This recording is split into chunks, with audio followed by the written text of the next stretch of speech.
এই টিউটোরিয়ালে আমরা দেখব জয়েন, অর্থাৎ এইখানে দেখেন এটা হলো আমার কাস্টমার টেবিল এবং এটা হলো আমার আইটেম টেবিল। তো আমার এমন হতে পারে যে এটা থেকেও আমার ডাটা লাগবে এবং এটা থেকেও আমার ডাটা লাগবে, কিন্তু সেটা একটা কোয়েরির মাধ্যমে। তো সেই জন্য আমাদেরকে জয়েন ইউজ করতে হবে। এখন আমরা দেখি কীভাবে ইউজ করতে পারি। আমি প্রথমে কোয়েরিটা লিখি, তারপর আপনাদেরকে এক্সপ্লেন করে বলতেছি। Select customers ID, customers name,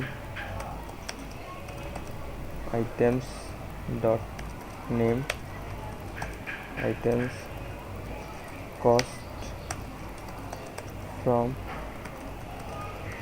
customers, items where customers id,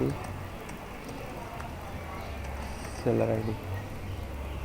তো এইখানে দেখেন আমি প্রথমে সিলেক্ট কাস্টমার আইডি, এইভাবে আসলে লেখার হলো একেবারে যেই মেইন পদ্ধতি বা নিয়ম, এটা হলো লেখার পদ্ধতি যে কাস্টমার্স, এটা হলো আমার এইখানে টেবিলের নেম এবং এটা হলো আমার কলাম নেম আইডি। তো এরকম করে লিখতে হয় আসলে যখন আমার দুইটা থেকে আমি যখন ডাটা নিতেছি। কারণ এখানে দেখেন এখানে আইডি আছে, এই যে এখানেও আইডি আছে কাস্টমার টেবিলে এবং এখানেও আইডি আছে। তো এখন আমরা কোন আইডিটাকে নিতে চাই, তো এখানে দেখেন আমি বলে দিচ্ছি যে কাস্টমার টেবিল থেকে এখানে আইডি নেবে এবং কাস্টমার টেবিল থেকে এখানে নেম সিলেক্ট করবে।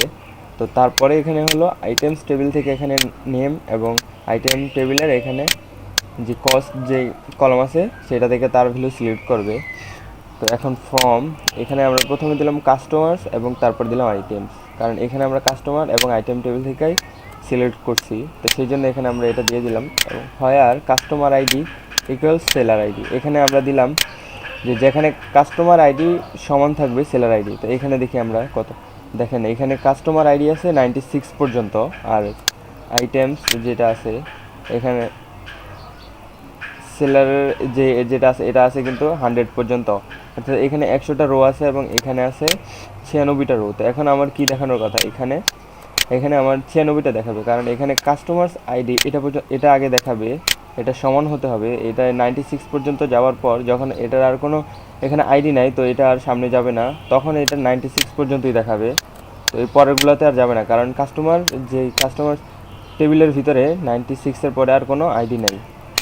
এখন এটা যদি আমরা রান করি, দেখেন এখানে দেখাইতেছে রেকর্ড 1 of 96, এরকম এখানে 96 পর্যন্ত আছে রেকর্ড। তো এখানে আমার আইডিগুলো দেখেন এখানে র্যান্ডম আকারে আসছে, এখানে যে ভ্যালু আছে সেই আকারে 32 1। তো এখন আমরা যদি এটা 1 থেকে দেখতে চাই, 1 2 3 এরকম করে 96 পর্যন্ত দেখতে চাই, তো তার জন্য আমরা কী করতে পারি জানি, এখানে অর্ডার বাই দিব, অর্ডার বাই এখানে দিব কাস্টমার্স আইডি।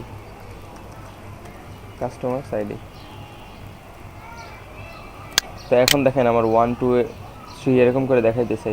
তো প্রথমে আমার দেখাইতেছে কাস্টমার্স আইডি, কাস্টমারের যে আইডিটা, তারপর দেখাইতেছে কাস্টমার নেম, এখানে কাস্টমারের নামটা, এবং এখানে দেখেন এখানে আইটেমস নেম। তো সেই জন্য এখানে নাম কিন্তু দুইটা হয়ে গেল, এটা একটা এবং এটা একটা, সেই জন্য এটা নেম 1 ধরছে এখানে। তো এখানে আমরা আমাদের কাস্টম নেমও দিতে পারি, এটা দিলাম নিউ নেম। এরকম করে দিয়ে যদি রান করি, দেখেন এখানে দেখাইতেছে নিউ নেম। তো তারপর আমরা সিলেক্ট করলাম আইটেম কস্ট, যেটা এখানে দেখাইতেছে, এবং এটা কাস্টমার্স টেবিল থেকে এবং আইটেম টেবিল থেকে আমরা এই ডাটাগুলো সবগুলো এখান থেকে সিলেক্ট করলাম। তো যেখানে হবে customer ID equal seller ID এবং অর্ডার বাই দিলাম কাস্টমার আইডি। তো এরকম কোয়েরি লেখার সময় একটা কথা মনে রাখবেন যে এখানে কিন্তু প্রথমে সিলেক্ট করছেন কি কাস্টমার টেবিল থেকে, তারপরে আইটেম টেবিল থেকে। তো এইখানে যখন ফর্ম দিব আমরা, এখানে প্রথম যেই টেবিল থেকে সিলেক্ট করছিলাম সেই টেবিলের নামটা এখানে দিতে হবে, দেখেন কাস্টমার, এবং তারপরে আইটেমস। তো এটা যদি আপনি উল্টাপাল্টা দেন তাহলে কিন্তু কাজ করবে না। ধরেন এখানে আমি প্রথম সিলেক্ট করছি কিন্তু কাস্টমার থেকে, তো এখন আমি প্রথমে এখানে ফর্ম দিলাম আইটেমস এবং তারপরে দিলাম কাস্টমার। তো এখন যদি এটা আমি রান করি, দেখেন এইখানে কিন্তু ইরর দেখাইতেছে, doesn't exist tote dot item.